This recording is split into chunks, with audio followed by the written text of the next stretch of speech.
Today you're going to hear from Omar, who's one of my students and also started off as my editor. And he implemented the A-list model and applied it to himself and used it to get onto film sets. So I think it's very useful for you to see somebody that used these methods and is now a paid professional working for Netflix, working for MTV, and all the big stuff in Los Angeles. You can do these methods anywhere in the world, and you can do this starting from absolute scratch, knowing nothing. Enjoy. Are you feeling unsure or timid or shy when you step onto a film set, or maybe just unsure about what to do exactly, what actions to take in your career? Well, that's probably why you're listening to this podcast. How to build confidence. The thing to realize is if you're feeling unsure about what to do on a film set, or if you're feeling unsure about something, or if you feel shy or timid, chances are that you are outside of your comfort zone. And that's actually really good. It's normal to feel that way when you're doing something new, when you're doing something for the first time. So it's actually a good sign. I want you to feel like when you do something that's difficult, when you do something that's not what you would normally do, realize that you're taking actions to build your life. You're taking actions to step into the upgraded version of yourself. You're taking actions to step into the life that you're dreaming of. You know, we're all filmmakers here. We're all creatives, and part of actually being a creative, being a filmmaker, is working on a lot of film sets. It's acting a lot of different roles. It's actually doing what we say that we do. I'm sure maybe you know people that say they're a filmmaker, but they're not on film sets. And we actually have to take actions to make that happen for ourselves. The key here is realize when you step out of your comfort zone, it's normal to feel a little shy or unsure. And that's actually a step into feeling confident, which is the goal. That's the goal of probably what you're listening to this podcast, or the goal of doing our craft over and over again, is to feel confident. So now the question is, well, how do we achieve that goal? How do we actually achieve this level of confidence? How do we feel confident? So that's a question to ask yourself. What does a confident person expect from themselves? What does a confident person expect from themselves? So let's say maybe you were feeling shy, but let's erase that and imagine you are the confident person on the film set. You know exactly what to do. What do you expect from yourself? What do you expect from these actions? Maybe you've never thought about this before. Maybe you've never seen yourself as a confident person. But what you will start to see, what you'll start to realize is that, oh, wow, I'm actually prepared for the unexpected. You know, that's a key there. A confident person is prepared for the unexpected. And I'll give you a personal example. I worked on a vampire movie recently, a horror movie, and we're shooting out in the forest. And it's cold, it's nighttime, it's 12 a.m., it's midnight. We had to do a teeny hike like up this steep hill to get to the location where we're filming at. Everybody's cold, and I foresaw this. I knew that people were going to be unprepared, so I packed extra jackets, I packed extra pants and extra hand warmers to give to people. And because of this, I know that I stood out, among everybody else. I was prepared, and I was being of service to the film set. I was handing out hand warmers to the actors. You know, I was doing sound on this one, so I had to mic them up, and they would be shivering. You know, they're in their costume or their wardrobe, and it's like they're not wearing any jackets or whatever. So I hand them a hand warmer and ask them if they want a jacket. And you know that's pretty incredible. Not everybody, no one else was prepared the way I was that way. The other thing is that felt really good that you are going to experience is actually I was chilling out waiting to shoot the next scene, and I'm sitting there with my gear, and I have my jacket and my beanie and my boots, and this woman comes up to me and she's like, "You look so cozy." You And I was like, "Yeah, I've done this before." And that's the second key is, A confident person has experience. A confident person has done difficult things before. You have done so many difficult things in your past, and you can draw from that. You can draw from that experience to bring confidence into the present moment. I've been in those situations where it was cold and I wasn't prepared. I was wearing sneakers and only had one pair of socks while we're walking through a muddy trail or whatever. I know what that feels like. So I have that experience, and I use that experience to get prepared. And so you'll do the same thing too. You're going to go do difficult things. You're going to go work on these film sets. I don't know, maybe you're going to be in a situation where you don't have a Sharpie, but it would have come in handy. Now, the next film set you get hired on, you're going to bring a Sharpie with you. By the way, probably the three most important things to have in your pocket as a production assistant on set, or maybe like any department really, is some kind of multi-tool with a blade, a Sharpie, and a flashlight. Those three things are lifesavers and will take you a long way. So it feels good when somebody comes up to you and says, wow, you're so prepared. That's what you can expect as a confident person.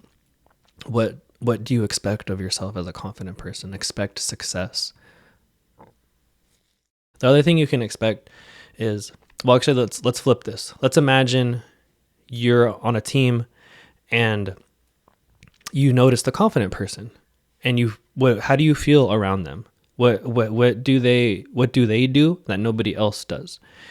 You'll start to realize like, oh wow, like I love being around this person because they're so decisive in their decisions. It feels like they figure out a plan when the problems come up, and they know what to do.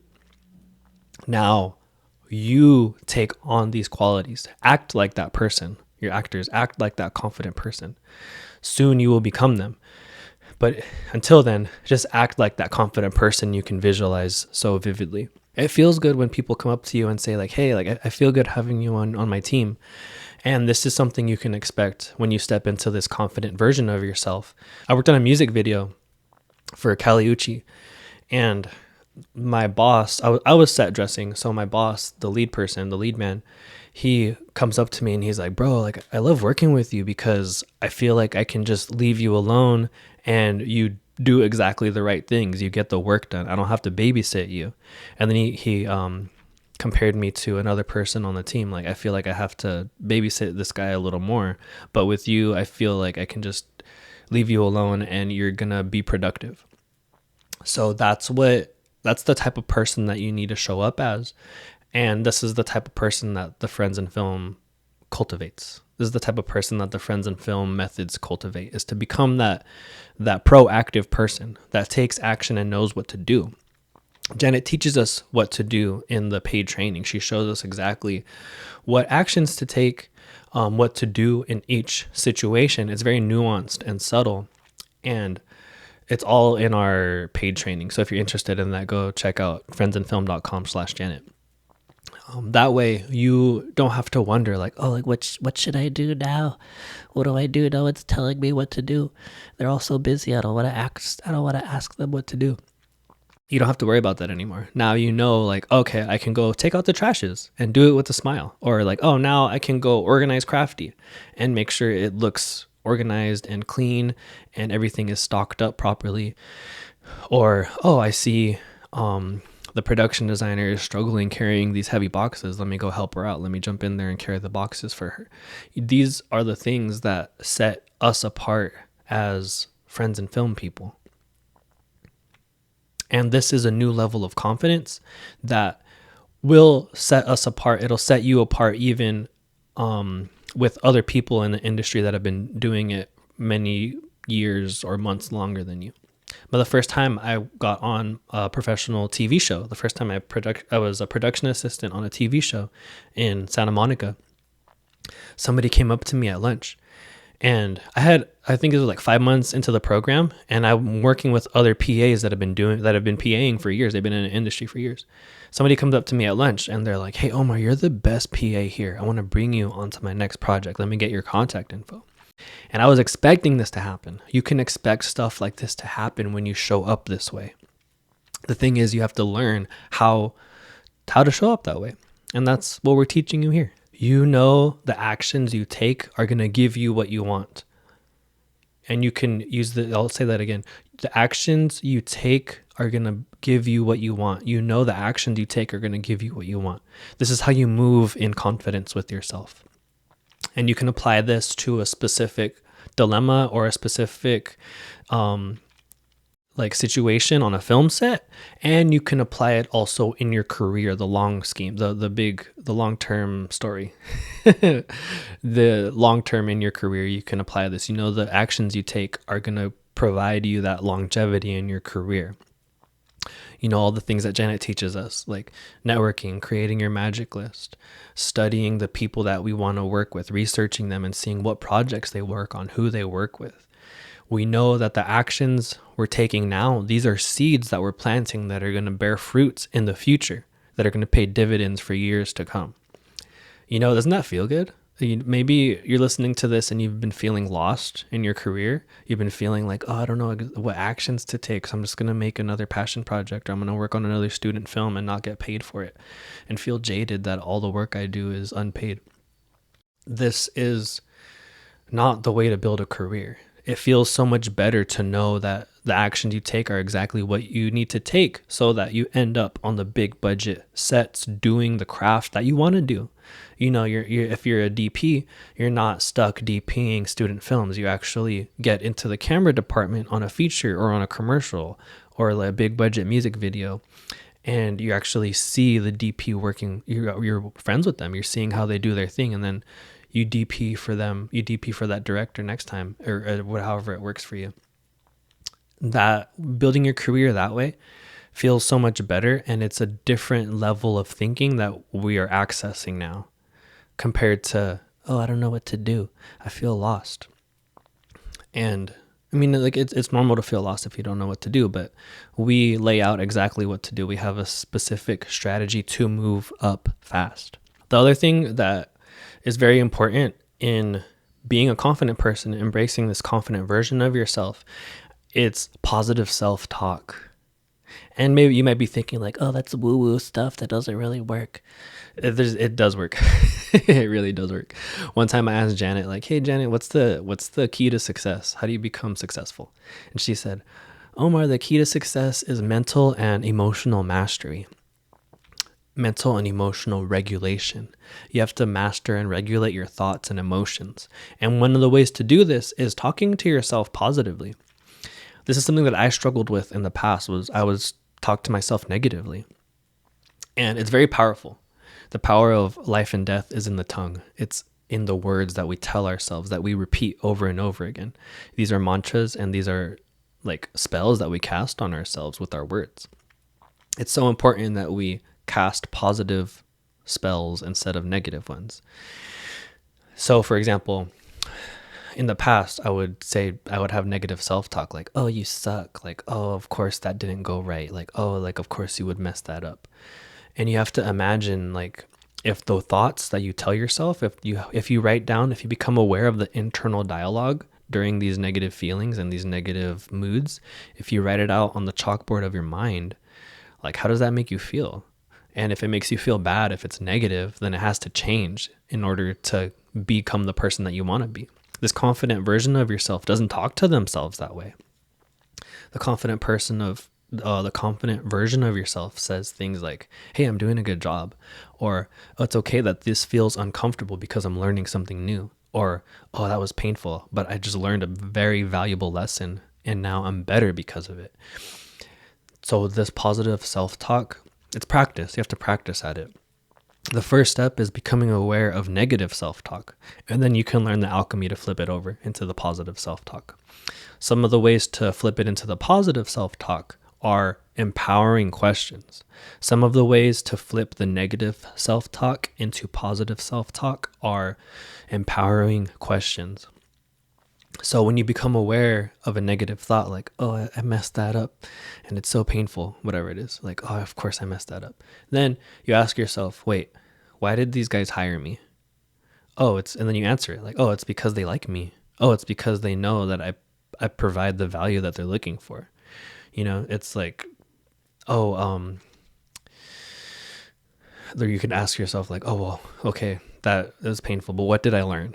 And now you know, oh, okay, I learned that if I click this button on this thing, then it's going to make this happen. That's really valuable. That's actually really good to know for the future. Now I know not to do it, and I know what situation to do it in. Or whatever it is, like, oh, like that they scolded me for walking across the camera while they were rolling. Like, okay, now I know not to do that. Now that'll never happen again. It's important to view our experiences, the negative events, as ways to level up. Another positive, empowering question is, have I done difficult things before?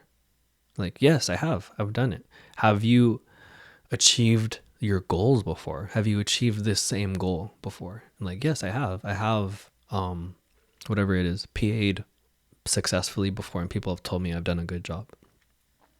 So these are empowering questions. The other key to positive self-talk that I really lean into as part of my identity is gratitude. Being grateful to be on a film set, or being grateful that I'm alive today. Grateful that you have breath in your lungs and a beat in your heart.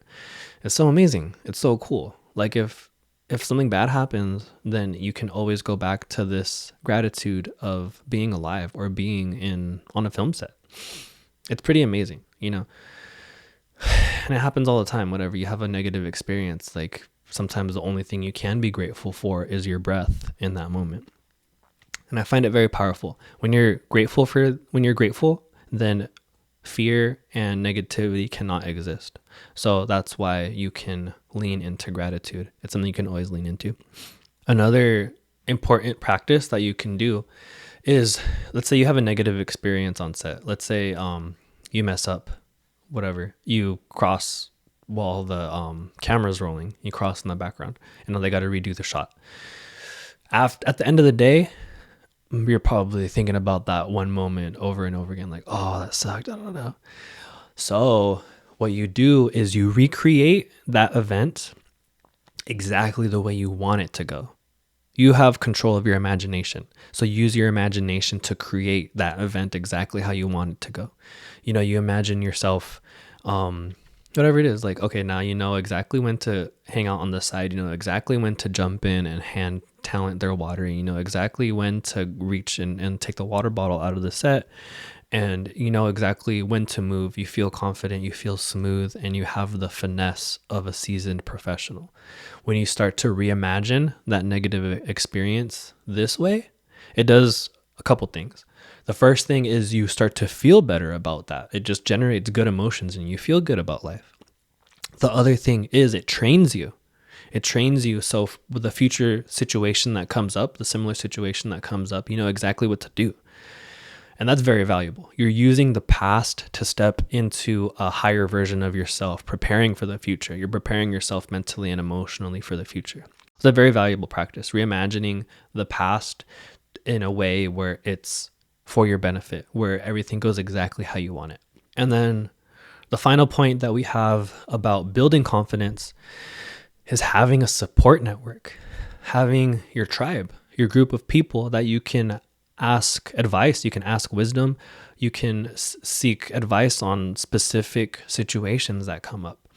And that's what Friends in Film provides.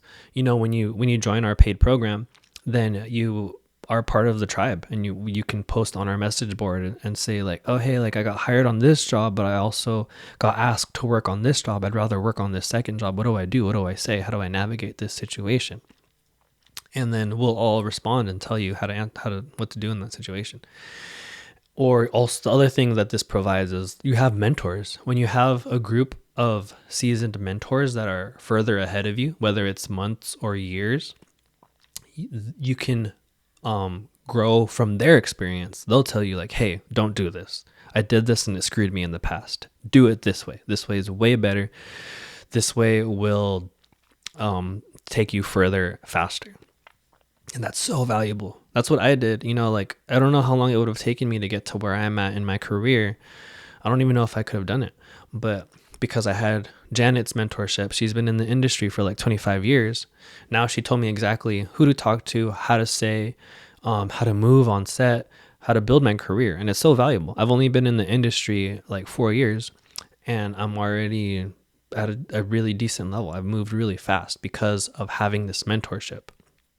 The other thing is every film set you get on, if you apply the friends and film methods, you're going to make friends and you're going to make mentors. So we have a goal of making 50 people that refer you, connections, 50 people that refer you, 50 people that hire you, and 20 people that mentor you. The 20 people that mentor you are people that are working in your craft that are years ahead of you. So now you have this pool of friends that you can ask advice for. And I do this all the time.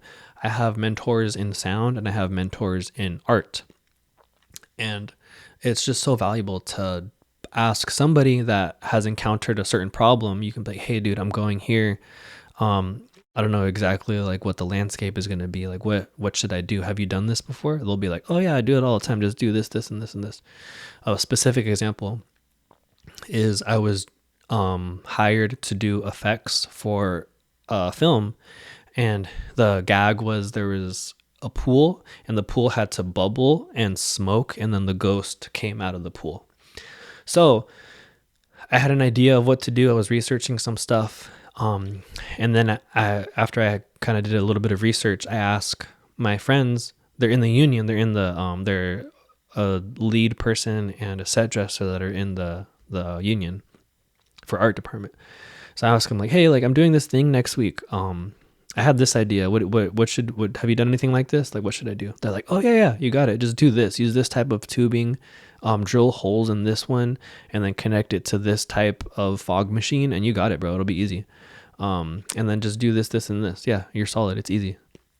And that's so valuable to have that type of experience that feeds into your career. The thing is, you have to know how to cultivate these relationships. And this is the skill to learning how to cultivate relationships, learning how to build connections. And that's what Friends in Film taught me how to do. That's what Friends in Film teaches us how to do, the actual paid program. It's the majority of it is about how to network and how to connect with people on this deeper level. So it takes away all the stress of like, oh, I don't know how to talk to a film professional. When you realize that you're actually a peer with somebody, then it's a new level of confidence that maybe you've never realized before. Everyone's your friend already. They just have to meet you. So I hope this podcast helps. Hope you guys get rich and famous and you feel confident and you can see this person that you're stepping into. Anytime you may feel timid or shy, just act like a confident person and realize that those feelings of discomfort is actually self-love. It's actually growth. You're growing into this person that you deserve to be. You deserve to be confident, you know? Thanks, guys.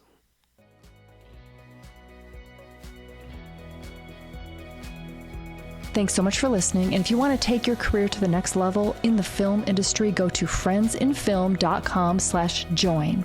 That's friendsinfilm.com/join. You can sign up for our mini course, learn about the A-list model, and then you can take it all the way and do the A-list program.